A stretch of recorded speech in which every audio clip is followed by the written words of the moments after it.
Это не клевета, Рустам. Если вы дадите ему один приказ, вы все поймете.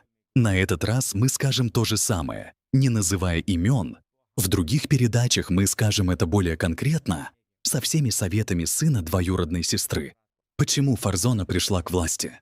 Фарзона — младшая дочь и последний ребенок Эмомали Рахмонова, не единственная, кто достиг столь высокого положения в столь юном возрасте.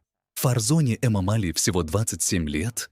Она работала начальником управления реформ, первичной медико-санитарной помощи и международных связей, Центрального аппарата Министерства здравоохранения и социальной защиты населения Республики Таджикистан. Рустам не прослужил ни часа в армии, стал генералом. Рухшона проработала в министерстве несколько недель, а может быть, даже послом Таджикистана в Великобритании и Северной Ирландии.